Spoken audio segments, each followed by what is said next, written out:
नमः संस्कृताय। साथियों, आज हम पढ़ रहे हैं सुभाषितानि पाठ 6 और भाग 15। भाग कौन सा पढ़ रहे हैं हम? 15 पढ़ रहे हैं, 15। और अन्वय जान रहे हैं। गए उदीरितो अर्थे पशूनामपि गृह्यते हयास्य नागास्य वहन्ति बोधिता अनोक्तम अपि उहति पंडितो जनः परेंगित ज्ञान फला ही बुद्धय।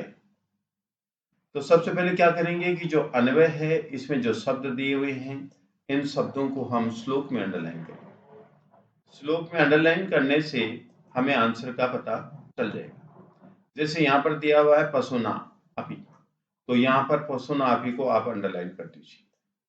फिर है अर्थ गृह्यते, अर्थ गृह्यते, तो यहाँ पर जो अर्थ है इसको अंडरलाइन कर देंगे और गृह्यते इसको अंडरलाइन। ठीक है, अब आगे दे रखा है हया, तो यहां पर हम हया को अंडरलाइन कर दें। फिर से बोधिता, से बोधिता, तो यहां पर से को अंडरलाइन पहले कर दिया, अब करेंगे बोधिता। ध्यान रखना है कि जो अन्वय में ब्रैकेट में दिया हुआ है ये शब्द आपको श्लोक में नहीं मिलेगा, तो ये अंडरस्टैंडिंग है। ठीक है, फिर है वहंती, इस वहंती को भी आपको अंडरलाइन करना है, ये कर दिया वहंती को अंडरलाइन। ठीक है, अब जन अनुक्तम अपि उहति, जन अनुक्तम अपि उहति, पहले से ही अंडरलाइन है, जन अनुक्तम अपि उहति, ये अंडरलाइन है। ठीक है, और अब है बुद्धये, क्या है? बुद्धये, बुद्धये को अंडरलाइन करो, ये रहा बुद्धये। ठीक है, अब जो भवंती है ये भी अंडरस्टैंडिंग है।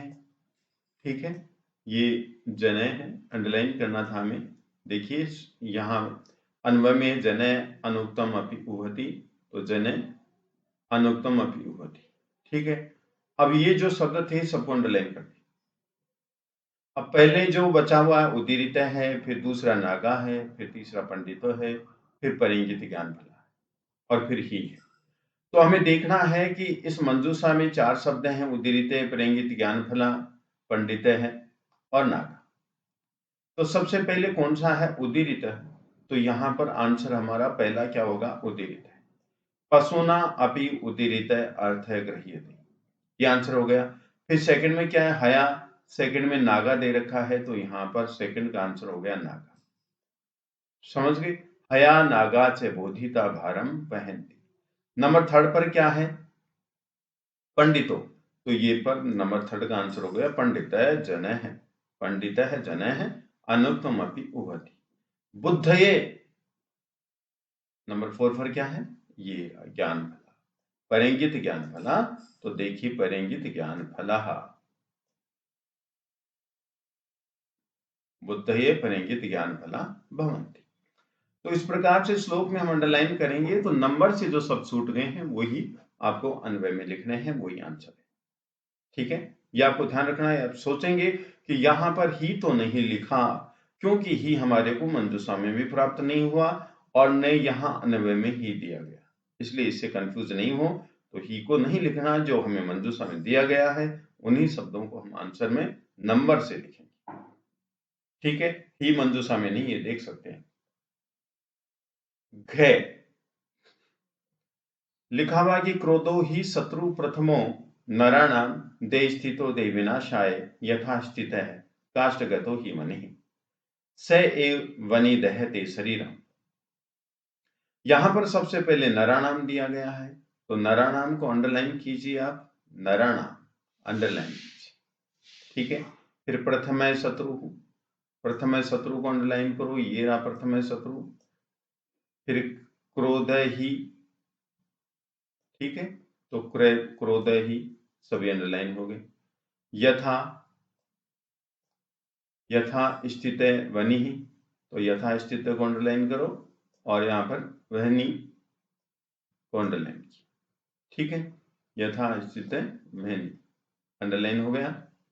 अब आगे है एवं दहते, एवं, ये रहा एवं, और ये एवं रहा और फिर है दहते। ठीक है, ब्रैकेट वाला आपको श्लोक में नहीं मिलेगा। शरीरम दहते, तो यहां पर शरीरम दहते श्लोक में देखिए, ये रहा शरीरम और फिर दहते। ठीक है, शरीरम दहते। फिर है काष्ठगतः। देखिए, अब शुरू से देखेंगे हम, शुरू से देखेंगे। दे स्थित है, दे विनाशाय, दो शब्द बचे हैं। नराणाम दे स्थित है, प्रथम शत्रु देह विनाशाय, देह विनाशाय। ठीक है, फिर काष्ठगत है, फिर क्या बचा है, काष्ठगत है। नंबर 3 में काष्ठगत है, ये रहा काष्ठगत। ठीक है, और नंबर 4 में क्या लिखेंगे, काष्टम। तो यहां पर हम इस प्रकार से करेंगे कि नराणाम देह स्थित है, मनुष्य की स्थित, शरीर में स्थित। प्रथम शत्रु देह विनाश आए, देह के विनाश के लिए क्रोध ही अस्ति, क्रोध ही। यथा जैसे काष्ठगत हो, काष्ठ में स्थित, ये देखिए काष्ठगत है, काष्ठ में स्थित।